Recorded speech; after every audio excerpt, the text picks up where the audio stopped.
ክልል ያጋጠመውን ችግር እና የመፈንቅለ መንግስት ሙከራ በከፍተኛ ኃላፊነት ስሜት ሆኖ እያስተባበረና እየመራ የነበረውን ጠቅላይ ኤታማዦር ሹም በቅጥረኛ የተገዙ የቅርብ ሰዎች አሁን አመሻሽ ላይ ምንወደውን ምናከብረውን ጠቅላይ ኤታማዦር ሹም መሰል ጥቃት ተፈጽሞበታል። በዚህ ዝግጅት የፕሮፌሰር ህዝቅኤል ገቢሳን ጽሁፍ ለእናንተ በሚመች መልኩ እናቀርባለን።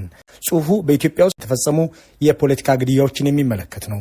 ከኢንጂነር ስመኘው እስከ ጄኔራል ሰዓረ፣ ከአምባቸው መኮንን እስከ ሃጫሉ ሁንዴሳ የተፈጸሙ ግድያዎችን ጠቃቅሰው የበቴ ኡርጌሳን ያትታሉ። ፖለቲከኛው በቴ ከመገደላቸው 2 ቀናት አስቀድመው ለጓደኞቻቸው የተናገሩትን የኦሮሞ ብልጽግና ገዢዎች እንደ በቴ ያሉ ሰዎችን ለመግደል የሚገደዱበትን ምክንያት መንግስት ከፖለቲካ ግድያዎች በኋላ ስለሚያንጸባርቃቸው አቋሞች ወዘተ ይገልጻሉ። በቀጥታ ወደ ጽሁፉ የምናመራው እንድትከታተሉን በመጋበዝ ነው። ፕሮፌሰሩ እንዲህ ይጀምራሉ። የፖለቲካ ግድያ በሰው ልጅ ታሪክ ውስጥ ሲከናወን የቆየ ተግባር ነው። የሆነ የተደራጀ ማህበረሰብ መሪዎች ከመንደር ሽፍቶችና የጎሳ አለቆች እስከ ንጉሳዊ መሪዎች ድረስ የእነሱን ምቾት ለመጠበቅና ተገዳዳሪዎችን ለማስወገድ ሲሉ ግድያ ይፈጽማሉ። በዚህም በሃይማኖታዊ ድርሳናት፣ በታሪካዊ ክንውን ውስጥና በመሰል መንገዶች የእነዚህን የግድያ ሁኔታዎች እናነባለን። በሌላ በኩል ደግሞ አንድ ገዢ ቡድንን የሚቃወሙ ልሂቃን አምባገነን መሪዎችን ለማስወገድ፣ ጨቋኝ የመንግስት ባለስልጣናትን ለመግደል፣ ፖሊሲን ለመቃወም አሊያም አብዮታዊ ንቅናቄ ለማካሄድ ሲፈልጉ ፖለቲካዊ ግድያ ይፈጽማሉ። እነዚህ ግድያዎች ብዙ ጊዜ ዋናውን ቁንጮ ሰው በማስወገድ ትልቅ ሚና የነበራቸውና በጠቅላላ በፖለቲካም ሆነ በታሪክ ላይ ግሩም ለውጥ ያዋለዱ ክስተቶች ሆነዋል። በተቃራኒው ደግሞ መሪዎች ተቃዋሚዎቻቸውን ገድለው ትችትን ለማፈንና ስልጣናቸውን ለማራዘምም ለማክረምም ተገልግለውበታል። ሲውል ሲያድር ግን ፖለቲካዊ ግድያ መፈጸም ስልጣንን የሚያሳጣና አገዛዙን የሚያፈርስ ውጤት ያለው ፖለቲካ ሊያመጣ ይችላል። ፖለቲካዊ ግለቱን በማባባስ በስልጣን ላይ ያለውን ኃይል የሚያስወግድ ቀውስ ሊፈጥር ይችላል። በኢትዮጵያም የጸጥታ ኃይሎችና አገዛዞች ተቃዋሚዎቻቸው ላይ ፖለቲካዊ ግድያ መፈጸምን እንደ ጦር መሳሪያ ሲመለከቱ ታይቷል። በአፄ ኃይለ ሥላሴ ዘመን አልፎ አልፎ ይታይ የነበረው ይህ የፖለቲካ ግድያ በደርግ የመንግስቱ ኃይለማርያም ዘመን ግን በከፍተኛ ደረጃ ተስፋፍቶ ተፈጽሟል። በጠቅላይ ሚኒስትርነት ኢትዮጵያን ለረጅም ዓመት በመሩት በአቶ መለስ ዜናዊ ዘመን ደግሞ ሰዎች ታፍነው ይሰወሩ ነበር። የታወቁ የፖለቲካ ሰዎችን መግደል በብዛትም በፍጥነትም አይሎ የታየው ግን በአብይ አህመድ የጠቅላይ ሚኒስትርነት ዘመን ነው። በእሳቸው 6 የመሪነት ዓመታት የተፈጸሙትን የታዋቂ ሰዎች ግድያዎች ቢቆጠሩ ከእሳቸው በፊት በነበሩት 30 ዓመታት አልተፈጸሙም ማለት ይቻላል። የህዳሴ ግድብ ግንባታ ስራ አስኪያጁን ስመኘው በቀለን፣ ኤታማዦር ሹሙ ጄኔራል ሰዓረ መኮንን፣ የአማራ ክልሉ ርዕሰ መስተዳድር አምባቸው መኮንን፣ የኦሮሞ ፖለቲካ አክቲቪስቱና ድምፃዊው ሃጫሉ ሁንዴሳ እያልን ብንደረድር ብዙ ናቸው። አሁን የቅርቡ ፖለቲካዊ ግድያ የበቴ ኡርጌሳ ነው። ከአዲስ አበባ በስተደቡብ 100 ማይል በሚርቅ ቦታ በምስራቅ ሸዋ መቂ ከተማ ላይ በቴ ተገድለዋል። እኒህን ፖለቲከኛ የረሸኗቸው የመንግስት የጸጥታ ኃይሎች መሆናቸውን ኦነግ ይፋ አድርጓል። ባሳለፍነው ሚያዝያ 9 ለሚያዝያ 10 አጥቢያ ካረፉበት ቦታ በቴን አውጥተው የወሰዱት እነዚህ የመንግስት ወታደሮች በከተማዋ ዳርቻ በአንድ ቆሻሻ መጣያ ስፍራ ገድለው ጥለዋቸዋል። በቴ በባህሪያቸው የተረጋጉ ነበሩ። በአሳቢነታቸው፣ በአንደበተ ርቱዕነታቸው፣ በአዋቂነታቸው ተቃዋሚዎችና ጓደኞቻቸው እኩል የሚመሰክሩላቸው ሰው ነበሩ።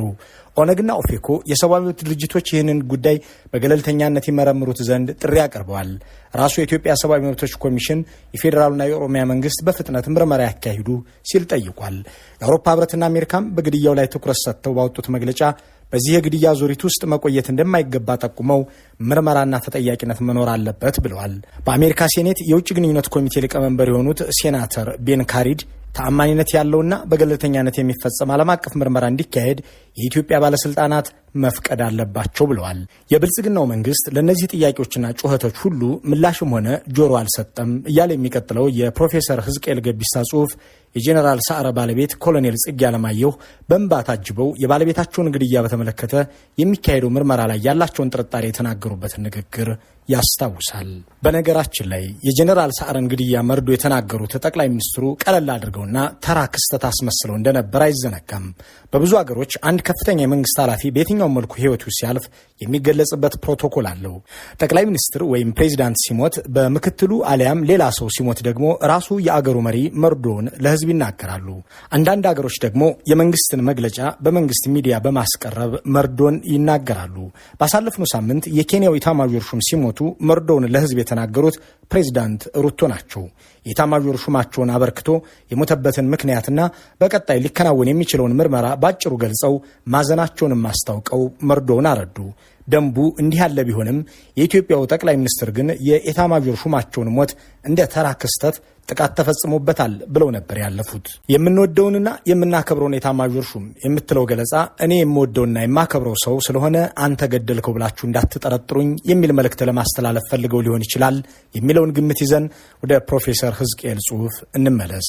እንዲህ ይቀጥላል። በበቴ ግድያ ላይ አስተያየት ከሰጡ ሰዎች አንዱ የሆኑት አቶ ጀዋር መሐመድ ሟቹ ፖለቲከኛ እንኳን ለመግደል ለመቆጣትና ቀላል ጉዳት ለማድረስም የማይጋብዝ ጨዋነት የነበራቸው መሆኑን በማስታወስ ይህንን ግድያ የፈጸሙና ያስፈጸሙ ሰዎች በገለልተኛ መርማሪዎች ይፈለጉ ብለው ነበር። እንዲያም ሆኖ ያለፈው 6 ዓመት የተፈጸሙ የፖለቲካ ግድያዎች ማጣራት አልተደረገባቸውም። በሁሉም ግድያዎች የመንግስት ባለስልጣናት ከምርመራ በፊት ገዳዮቹ ነከሌ ናቸው ሲሉ ነው የከረሙት። ሁሌም መንግስት እንዳልገደለ እያደረጉ ትኩረት ሲያስቀይሩ እንጂ በገለልተኛነት ሲያስመረምሩ አልታዩም። ኢንጂነር ስመኘው በቀለ የሞቱ ጊዜ አሜሪካ የነበሩት ጠቅላይ ሚኒስትሩ ከስልጣን ያባረናቸው ኃይሎች መልሰው ስልጣን ለመያዝ አስበው ገደሉት ሲሉ ነበር። ኢንጂነሩ የተገደሉት ጠቅላይ ሚኒስትሩ አሜሪካ ሆነው ነው። በድምፃዊ ሃጫሉ ግድያ ጊዜም እንዲሁ ሌላ አካል ነው ተጠያቂ የተደረገው። መንግስት ለድምፃዊው ግድያ ተጠያቂ ናቸው ያላቸውን ታጣቂዎችንና ተቃዋሚዎችን ነበር እያለ የሚያትተውን የፕሮፌሰሩን ጽሑፍ ከመቀጠላችን በፊት የድምፃዊ ሃጫሉ ሁንዴሳ ባለቤት ወይዘሮ ፋንቱ ደምሴ ባሳለፍነው ዓመት የተናገሩትን እናስታውስ። መንግስት ድምፃዊውን ገድለዋል ብሎ ሰዎችን ለፍርድ እንዳቀረበ ቢገልጽም ወይዘሮ ፋንቱ ግን ይህ ማታለል መሆኑን እንደተገነዘቡ በሚጠቁም አኳኋን ፍትህ አላገኘንም፣ ፍትህ እንጠብቃለን ብለዋል። ሃጫሉ የበላህም ያስበላህም ዘመድ ይሁን ባዳ እስካሁን ሳናቅ 3 ዓመት አለፈን። የሞተው ሞቶ የሚኖረው እየኖረ ነው። ሐቅህን በልተው ፍትህ ሳይሰጡህ ኑሯቸውን ቀጥለዋል። ሃጫሉን ለማስገደል ያሰባችሁ ተላላኪያችሁን ከእስር ካስፈታችሁ በኋላ በማን ተማምናችሁ ማንንስ ያዛችሁ? እሱን ለመግደል የተባበራችሁ ሰው እስካሁን እንዴት አልተያዘም? እኔን የሚያስገርመኝ ገዳይና አስገዳይ በደም እጃቸውን ሲተጣጠቡ ሳይ ነው። ማንን ልጠይቅ? ሁሉም አብረው ነው የሚበሉት፣ አብረው ነው የሚያቦኩት። መንግስትም ሆነ የመንግስት አካላት የሃጫሉን ደም እውነታውን አውጡ። ምክንያቱን ታውቁታላችሁ። ሃጫሉ አስገዳዮችህ፣ ገዳይህና አብራህ የነበረችው ልጅ እንዲሁም ሌሎች ብዙ ሰዎች ጋር ነው ያሉ። ለእኔ ማንም ንጹሕ አይደለም፣ ማንንም አላምንም። ስለዚህ አሁንም እውነቱ እንዲወጣ ጠይቃለሁ። አሁን ወደ ፕሮፌሰሩ ጽሑፍ እንመለስ። በበቴ ጉዳይም የመቂ ከንቲባ ግድያው በተሰማ በሰዓታት ውስጥ ሚዲያ ላይ ወጥተው ፖለቲከኛውን የገደሉት የራሱ ቤተሰብ አባላት ናቸው ብለው በመናገር ቢያንስ ምርመራ እስኪደረግ ድረስ እንኳን መታገስ ሳይችሉ ቀርቷል። እንዲህ ያሉ ተግባራት ይህንን ግድያ የፈጸመው መንግስት ነው የሚል እምነት ያላቸውን ሰዎች ግምት ያጠናክራል። እስካሁን ያሉት ማስረጃዎች የሚያስረዱት መንግስት እንደገደላቸው ነው። ሃንጋሳ የተባሉት የፌዴራል ፓርላማ አባል በኦሮሚያ ክልል መንግስት ትዕዛዝ በክልሉ ምዕራብ ወለጋ ቶሌ ወረዳ ውስጥ ሰኔ 11 2014 ዓ.ም 400 ነዋሪዎች መጨፍጨፋቸውን በይፋ ተናግረዋል። ይህንን ደግሞ የኢትዮጵያ ሰብአዊ መብቶች ኮሚሽንም አረጋግጦታል።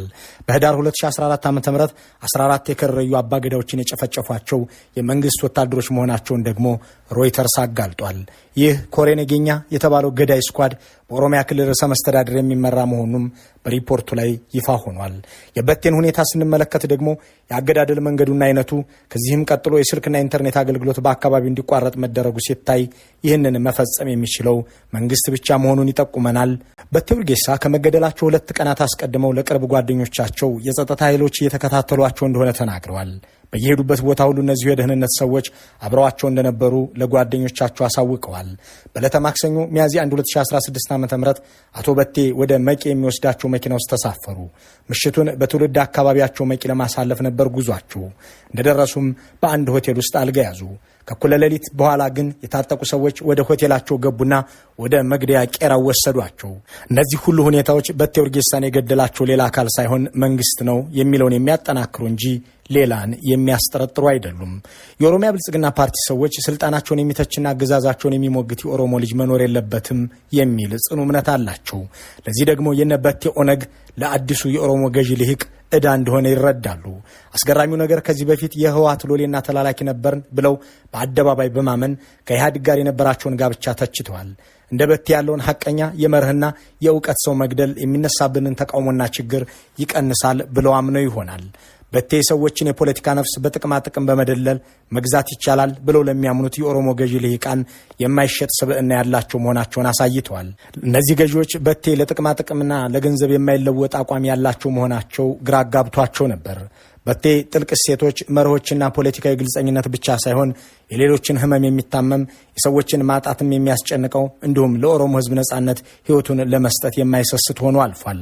ኦነግን ያረጀና ተስፋ የለሽ አድርገው ለሚመለከቱት የኦሮሞ ብልጽግና ገዢዎች ክስተት የሆነ ወጣት ፖለቲከኛ ነበር።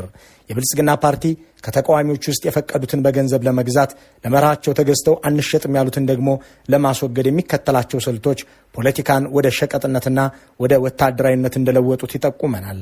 በቴ ሸቀጥ መሆንንና መሸጥን አልመረጡም። የበቴ አልሸጥምና አልደለልም ማለት ስነ ምግባር የጎደለውና ብልሹ ስብዕና ያለው አመራርና መስተዳድር እንዳላቸው አጋልጦባቸዋል። በቴን መግደል ማለት እንዲህ ያለ ሰብዕናን ማስወገድ ነው። የነጻነት ምልክትን መግደል ነው። አንድ የፖለቲካ ግድያ ሲፈጸም ብልጽግና የኦሮሞ ነጻነት ሰራዊት አደረገው ይል ነበር። ሰራዊቱ በበኩሉ ነጻና ገለልተኛ ምርመራ እንዲካሄድ በተደጋጋሚ ይጠይቃል። መረጃ ማግኘትና መሰብሰብም የራሱን እውነት መፍጠርም መክሰስና ማስቀጣትም የሚችለው አካል ደግሞ መንግስት ነው። ግን አንደኛውም ፖለቲካዊ ግድያ በትክክል ተመርምሮ አያውቅም፣ ተጠያቂ የተደረገም የለም። አሁን ግን ልኩን ያለፈ ይመስላል።